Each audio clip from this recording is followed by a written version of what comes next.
দর্শক, আল্লাহ রাব্বুল আলামিন পরীক্ষার জন্য আমাদেরকে এই ময়দানে ছেড়ে দিয়েছেন। প্রশ্ন কি হবে আল্লাহ সব বলে দিয়েছেন। প্রশ্ন কি হবে? তোমার যৌবন, এ ব্যাপারে প্রশ্ন করা হবে। কোন পথে ইনকাম করেছো প্রশ্ন করা হবে। কোন পথে খরচ করেছো প্রশ্ন করা হবে। দ্বীনের ইলম যতটুকুন হাসিল করেছিলে তার কতটুকুন নিজে পালন করেছো, আর দ্বীনের দাওয়াত কতটুকুন মানুষের কাছে পৌঁছায়ছো। প্রত্যেকটি ব্যাপারে কিয়ামতে আল্লাহর কাছে জবাব দিতে হবে। এই জন্য কবি বলছেন, আমল সে জিন্দেগি বনতি হ্যায়, ये जन्नत भी व जहन्नम भी, ये खाकी अपनी फितरत है ना नारी ना नूरी। মানুষের জীবন আমল দিয়ে গঠন হয়, আমল দিয়ে জীবন গড়ে, নইলে এই মাটির তৈরি দেহ জান্নাত আর জাহান্নামের কিছু দিয়ে তৈরি হয় নাই। আপনি ইচ্ছে করলে দেহটাকে জাহান্নামের জন্য উপযোগী করতে পারেন, ইচ্ছে করলে এই দেহটাকে জান্নাতের জন্য উপযোগী করতে পারেন। এটি আপনার ইখতিয়ারে আল্লাহ দিয়েছেন, আপনাকে বাধ্য করা হয় নাই যে সেজদা না দিলে ফেরেশতা এসে ঘাড়ের উপরে পিটাবে, সুদ ঘুষ জেনা করলে পরে ঠ্যাং পিটায় ভেঙে দেওয়া হবে না। আপনি বাধ্য নন। আপনি সম্মানিত জীব আল্লাহ, সম্মানিত প্রাণী আল্লাহ পাকের, সেই জন্য মানুষকে বাধ্য করা হয় নাই। অটোনোমাস বডি, অটোনমি দেওয়া হয়েছে, আপনাকে স্বাধিকার দেওয়া হয়েছে। চন্দ্র সূর্যের ব্যাপারে স্বাধিকার দেওয়া হয় নাই। রাত এখন 7:35, সূর্যের বাপেরও ক্ষমতা নাই বাংলাদেশে এখন উকি মারে, ঠিক কিনা? সে এখন আমেরিকায় রোদ দিচ্ছে, তাপ দিচ্ছে আমেরিকায়। ওকে নির্ধারণ করা হয়েছে যেভাবে, সেইভাবেই করতে হবে। পানি বলেন, পাহাড় বলেন, পাখি বলেন, চন্দ্র বলেন, গ্রহ বলেন, নক্ষত্র বলেন, সব জিনিস বাই হুক অ্যান্ড ক্রুক আল্লাহর হুকুম মানতে বাধ্য। কোরআনে কারীমে আল্লাহ পাক বলেছেন, আফা গায়রা দীনিল্লাহি ইয়াবগুন ওয়া লাহু আসলামা মান ফিস সামাওয়াতি ওয়াল আরদি তাওআন ওয়া কারহা। আল্লাহর দেওয়া জীবন ব্যবস্থা ছেড়ে দিয়ে তোমরা কি অন্য কোনো মতবাদ তালাশ করো? ওয়া লাহু আসলামা মান ফিস সামাওয়াতি ওয়াল আরদ, অথচ আকাশে যা আছে জমিনে যা আছে সব আনুগত্যের মস্তক আমার সামনে অবনত করে দিয়েছে। সুবহানাল্লাহ। মানুষকে আল্লাহ পাক ইখতিয়ার দিয়েছেন, ইচ্ছে করলে মাহফিলেও আসতে পারেন, ইচ্ছে করলে সিনেমাও ঢুকতে পারবেন, অসুবিধা নেই। অসুবিধার জন্য কিয়ামত, ওখানে হিসাব হবে। এখানে আপনি সূর্য চন্দ্র ফেরেশতা, ফেরেশতারও কোনো মাজাল নাই, কোনো ইখতিয়ার নাই আল্লাহর হুকুমের বাইরে কিছু করে। আল্লাহ যা করতে বলেছেন তাই করতে হবে, এর বাইরে এক চুলও নড়তে পারবে না। কিন্তু মানুষেরা করতে পারবে। মানুষ ইচ্ছে করলে নামাজ রোজা ছাড়তে পারে, ইচ্ছে করলে আল্লাহরে অমান্য করতে পারে। এইটা তার বিচারের জায়গা না, এটা হলো পরীক্ষার জায়গা। এটা কিসের জায়গা? পরীক্ষার জায়গা। এখানে আপনি কামাই করলে ওখানে কিছু পাবেন, এখানে কামাই না করলে কিছু পাবেন না। আরো সোজা করে বলি, কোন কৃষক, যে কৃষক আষাঢ় মাসে শ্রাবণ মাসে জমিন চাষ করে না, পৌষ মাসে তার গোলায় ধান আসবে? কথা বোঝেন নাকি বোঝেন না? পৌষ মাসে গোলায় ধান আসবে? কোনো পাগলও বলবে না যে তুমি তো চাষই করো নাই, তুমি জমিনে, তোমার জমিনের ফসল তোমার ঘরে আসবে কেন? কাজী এই দুনিয়ায় পরীক্ষা দিলে এখানে রেজাল্ট হয়, এখানে গাছ লাগাইলে এখানে ফল দেয়। কিন্তু মানুষের জন্য আল্লাহ পাক যে আমল তৈরি করেছেন, পরীক্ষা নেবেন, সেই পরীক্ষার রেজাল্ট এখানে হবে না। পরীক্ষার রেজাল্ট আউট হবে কোথায়? আখিরাতে। বলেন সবাই, কোথায় হবে? পরীক্ষার রেজাল্ট আউট হবে কোথায়? আখিরাতে। এখানে আপনি যা কামাই করবেন এখানে রিটার্ন দেওয়া হবে না। এখানে যা কামাই করবেন সমস্ত কামাই 700 গুণ বর্ধিত আকারে কিয়ামতে আল্লাহ আপনার হাতে ধরাই দিবেন। আল্লাহর ওয়াদা কখনো মিথ্যা হয়? মিথ্যা হয় রাজনৈতিক দলের নেতারা, এই জাতীয় লোকেরা যারা মঞ্চে আসে আর বলে যে এবার আমাদের ভোট দেন, আমরা ক্ষমতায় যাইতে পারলে আপনারা না খাইয়া কেউ মরবেন না। কিন্তু কি খাইয়া মরবে তাও কয় না। সেদিন শুনলাম এই যে নির্বাচন এখন একটা চলতেছে, স্লোগান বাপ দাঁড়াইছে, ছেলে তো বলে রহিম ভাই আমার ভাই, তোমার ভাই, বাপের নাম রহিম। তারপরে শুনলাম বলতেছে বেগুন ভাইয়ের চরিত্র, আজকাল নাম রাখে তো আদর করে বেগুন পটল, বেগুন ভাইয়ের চরিত্র ফুলের মতো পবিত্র। আমি আর একজনের পাশের থেকে কইল যে নামাজ পড়ে না একক, তো এমনই ফুলের মতো চরিত্র। তো দুনিয়ার ময়দানে আপনি যা কামাই করবেন এখানে রেজাল্ট আউট হবে, এখানে আপনি পাবেন ফল, এখানে পাবেন। যা করবেন এখানে গাছ লাগাবেন, ফল লাগাবেন, এখানে পাবেন। আর আল্লাহর জন্য যেটা করবেন সেটার ফল, সেটার রেজাল্ট কিয়ামতে বাইর হবে। সুবহানাল্লাহ। এখানে পরীক্ষা দিয়ে যদি কেউ ফেল করে, ম্যাট্রিক পরীক্ষা দিয়ে ফেল করেছে, ফাজেল পরীক্ষা দিয়ে ফেল করেছে, আবার পরীক্ষা দিয়ে পাশ করার সুযোগ আছে, আবারও ফেল করেছে, আবারও পরীক্ষা দিয়ে পাশ করার সুযোগ আছে। 10 বার যদি ফেল করে আরো 10 বার পাশ পরীক্ষা দিয়ে পাশ করার সুযোগ আছে। কিন্তু কিয়ামতের দিন আল্লাহ রাব্বুল আলামিনের জীবনের পরীক্ষায় কোনো মানুষ যদি আল্লাহর আদালতে ফেল করে বসে একবার, দ্বিতীয়বার পরীক্ষা দেওয়ার আর কোনো সুযোগ নাই। এই পৃথিবীতে যদি কেউ নিম্ন আদালতে মামলায় হেরে যায়, জজ কোর্টে করবে, যদি হেরে যায় হাইকোর্টে করবে, হেরে গেলে আপিল করবে সুপ্রিম কোর্টে, সুপ্রিম কোর্টেও যদি হেরে যায় তাহলে প্রেসিডেন্টের কাছে আপিল করবে। সুযোগ আছে কয়েকবার। কিন্তু কিয়ামতের দিন জীবনের আদালতে কোনো মানুষ যদি একবার ফেল করে বসে, জীবনের মামলায় যদি একবার হেরে যায়, দ্বিতীয়বার আপিল করার আর কোনো জায়গা নাই। সেই আখিরাতে রেজাল্ট আউট হবে। আমরা সব মরে যাব, আমরা সব কি হব? সব মরে যাব। আল্লাহ পাক আমাদেরকে উঠাবেন আবার। মানুষকে কবরে রাখার সময় আমরা কি বলি? মিনহা খালাকনাকুম, জানেন না? পড়েন, মিনহা খালাকনাকুম ওয়া ফিহা নুঈদুকুম ওয়া মিনহা নুখরিজুকুম তারাতান উখরা। এই মাটি দিয়ে তোমাকে তৈরি করা হয়েছিল, এই মাটির মধ্যে রেখে গেলাম, এর থেকে আবার তোমাকে উত্থিত করা হবে। কে বলতেছেন এ কথা? আল্লাহ পাক বলছেন, আল্লাহ তাআলা বলছেন। কি নিষ্ঠুর এই পৃথিবী! ভেবে দেখেছেন কি একবারও কি ভেবে দেখেছেন এই পৃথিবী কত নিষ্ঠুর? এই সন্তান সন্ততি সব একটি মোহ, একটি মায়া, একটি মহব্বত, একটি প্রতারণা। যে বইয়ের জন্য হারাম ইনকাম করেছেন, যে সন্তানদের জন্য হারাম ইনকাম করেছেন, জান দিলেন, রক্ত দিলেন, জীবন দিলেন, সারা রাত কষ্ট করেছেন, দৌড়দৌড়ি করেছেন, যখন মরে গেলেন যে বাচ্চাটা আপনি কোলে না নিলে কলিজা ঠান্ডা হয় না, সেই বাচ্চা বলবে, মাকে বলবে, মা বাপের লাশ যে রুমে আছে আমার সেখানে নিও না, আমার ভয় করে। ঠিক কিনা? স্ত্রীও আরো 2-1 লোক না হলে লাশের ঘরে থাকতে পারবে না, তারও ভয় করবে। থাকলে বড় জোর মা থাকতে পারে, বাপ থাকতে পারে। যাকে বিবাহ করার পর অনেক সন্তান আছে, মা বাপকে চোখে দেখতে পারে না, বড় কথা মতো মায়ের সাথে কথা বলা বন্ধ করে দেয়। হয়তো কুমিল্লা এরকম নাও থাকতে পারে। বউ তো নালিশ করছে, মায়ের সাথে কথা কয় না, আবার বলে এই বুড়িটা মরে না কেন? নাউজুবিল্লাহ, নাউজুবিল্লাহ।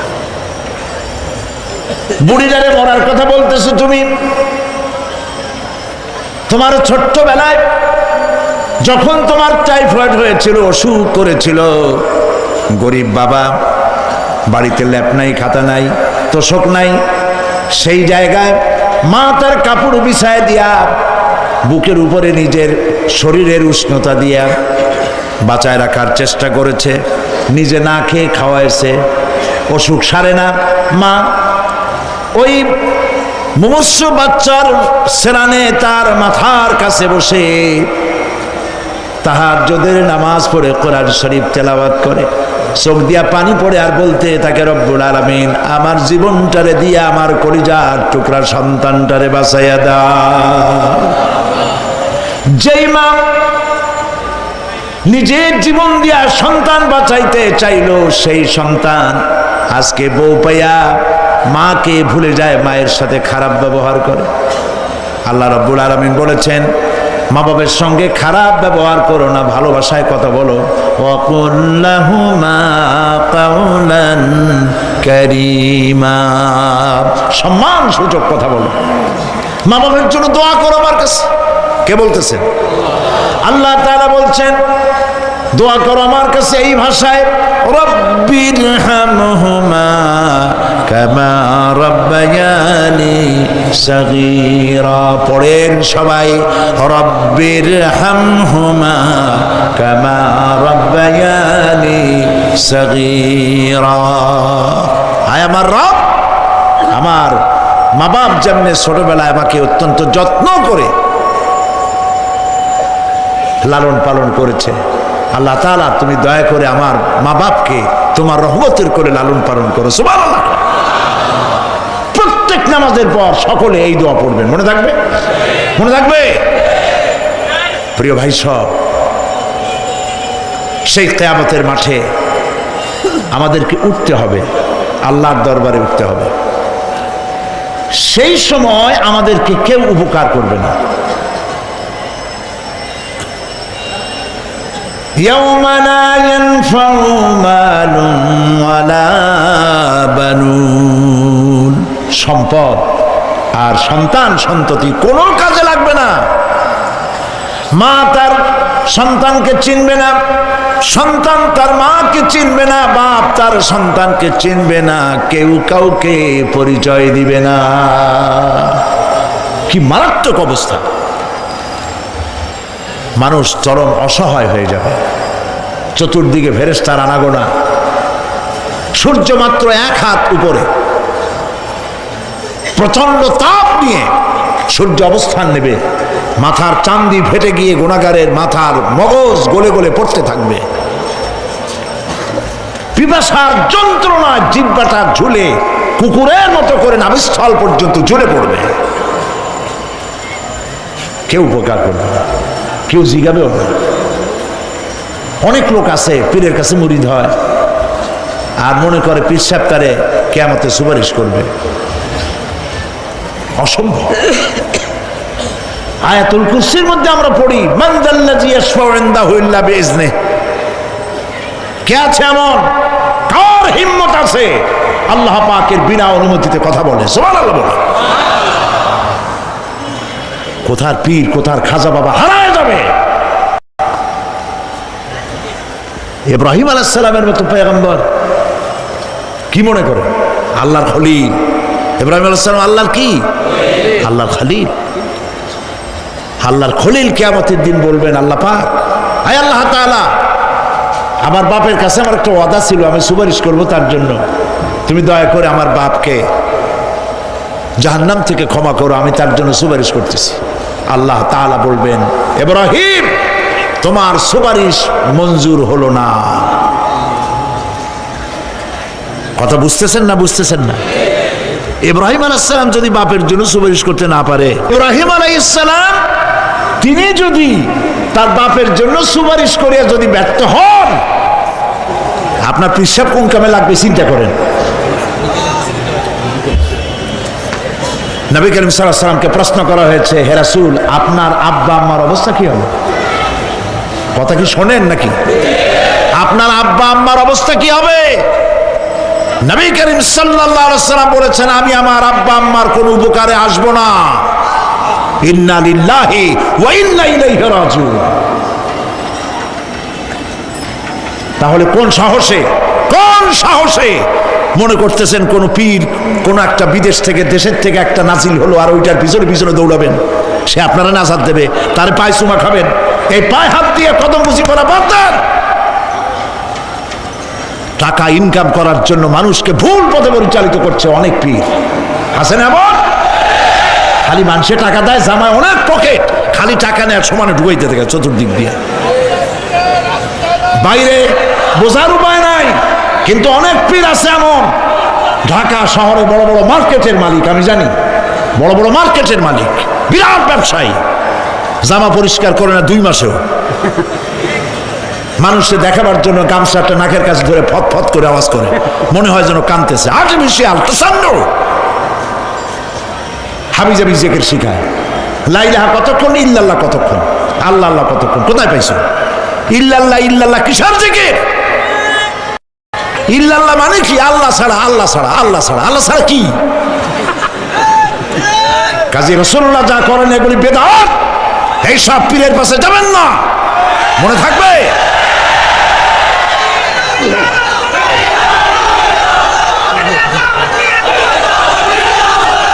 প্রিয় ভাই সব, কিয়ামতের দিন আপনার আমল, একমাত্র আমল আপনাকে বাঁচাইতে পারবে।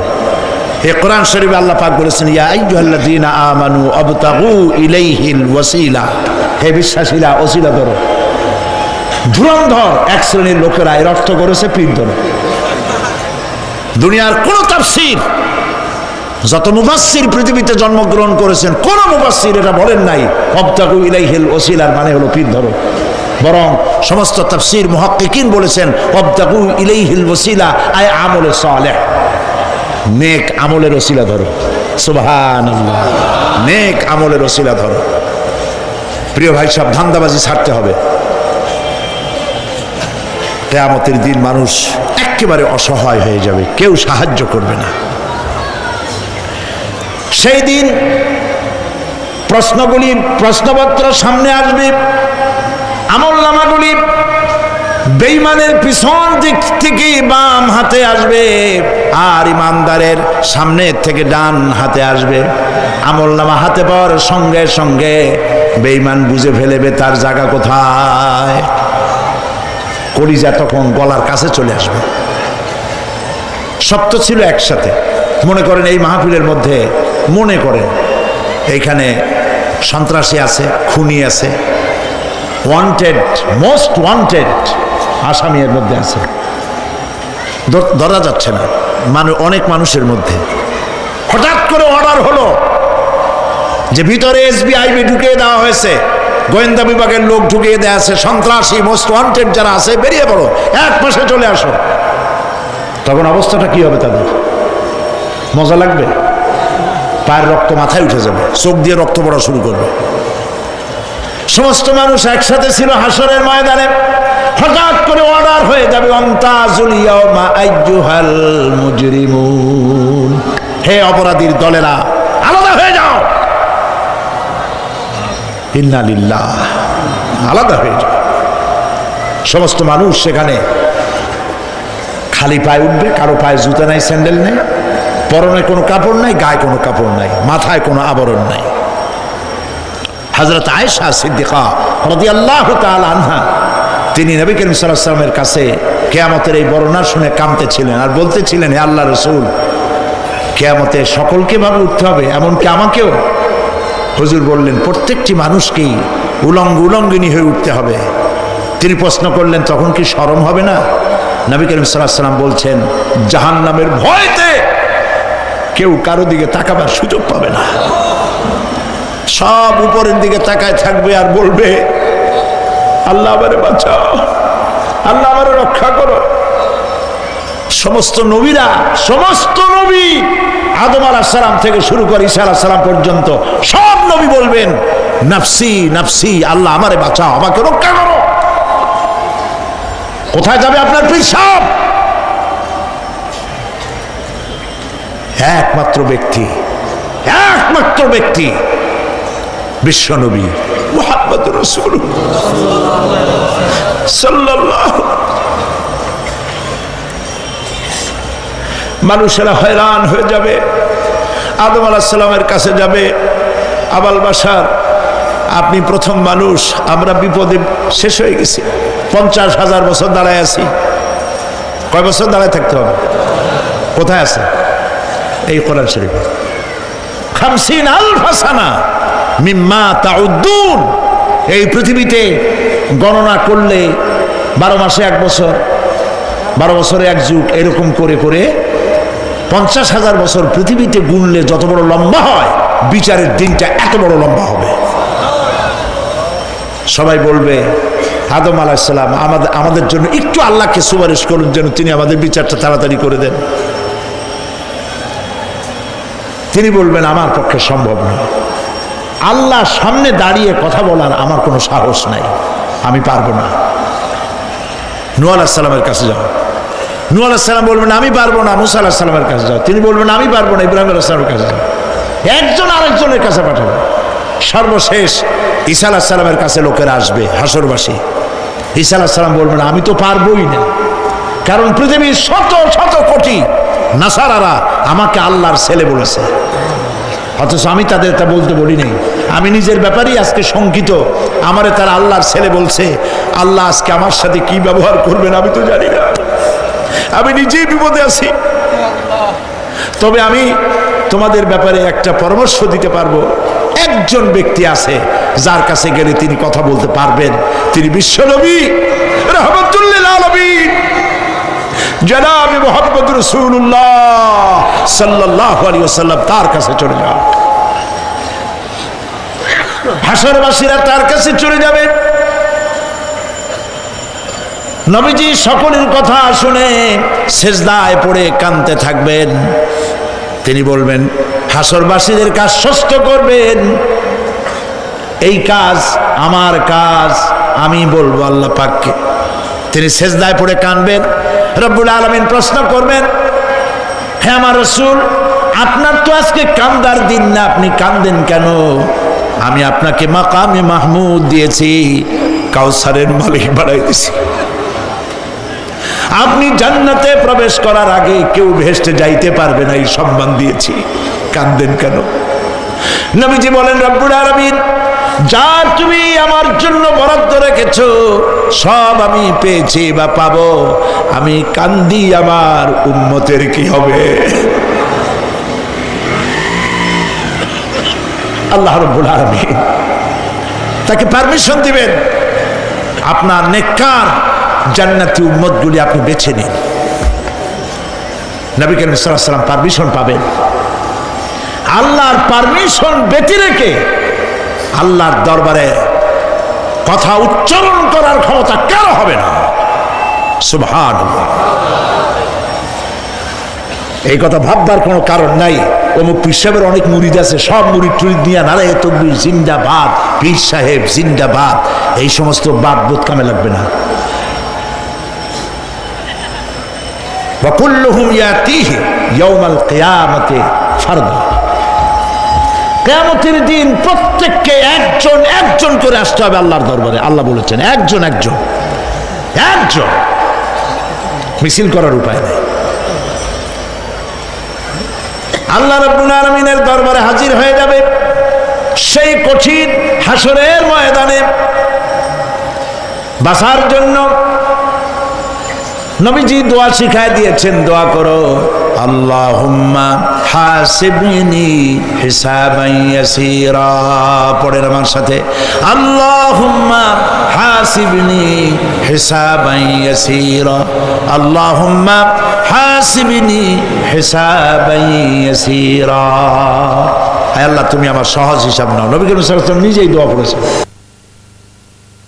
চিন্তা করেন, আল্লাহ পাক নিজে, আল্লাহ তাআলা তিনি নিজে প্রশ্ন করবেন এবং পাপগুলি দেখাই দেবেন, এই সব পাপ করছো। মানুষ আল্লাহর বান্দা ভয় চোটে কলজা গলা দিয়ে বেরিয়ে যেতে থাকবে, বেরিয়ে যেতে চাইবে, তার বাষ্পরুদ্ধ হয়ে আসবে, বলতে থাকবে আল্লাহ আমি করে ফেলেছি, আমি মাপ চাই, তোমার কাছে ক্ষমা ভিক্ষা চাই। আল্লাহ রাব্বুল আলামিন বান্দার কাকুতি বিনতির দিকে লক্ষ্য করে বলবেন, বান্দারে আমি তোকে ক্ষমা করে দিলাম। এটাই হলো হিসাব ইয়াসির, সহজ হিসাব। এই সহজ হিসাব কার কিসমতে আছে কার কিসমতে নাই তা আমরা কেউ জানি না। এই দুনিয়াটাকে আল্লাহ পাক বানাইছিলেন পরীক্ষা নেওয়ার জন্য। কি জন্যে? পরীক্ষা নেওয়ার জন্য। পরীক্ষায় যার যে বয়স এখন আছে, এখানে আমার যা বয়স আপনার যা বয়স, এই বয়সে যা যা করছি এখন হিসাব করেন। ছোটবেলায় কই মাছের কাঁটা গলার মধ্যে ঢুকছিল, তখন ক্লাস 2তে পড়ি, এরকমের একটা ঘটনা মনে আছে কিনা? মনে নেই? অন্যের বাড়ির আম পাড়তে গিয়া বাড়িওয়ালার সামনে পড়ছিলেন, 2টা থাপ্পড় দিছিল। এসব কথা মনে আছে না? আছে কিনা? এই ছোট্ট ছোট্ট কথাগুলি, কোন পুকুর পাড়ে আসার খাইছিলাম, কেটা মারছিল, সেই ছোট্টবেলা থেকে এই পর্যন্ত এই ছোট্ট কথাগুলি যদি মনে থাকে, তাহলে বড় বড় পাপ কি কি করছেন তা মনে নাই? তাহলে নিজের হিসাব নিজে করো। কিয়ামতে আল্লাহ পাক আমল নামা হাতে দিবেন, বলবেন পড়ো, ইকরা কিতাবাক, পড়ো তোমার আমল নামা। তুমি তোমার হিসাবের জন্য আজকে তুমি নিজেই যথেষ্ট। পড়ে দেখো কি করছো। ইন্না লিল্লাহি ওয়া ইন্না ইলাইহি রাজিউন।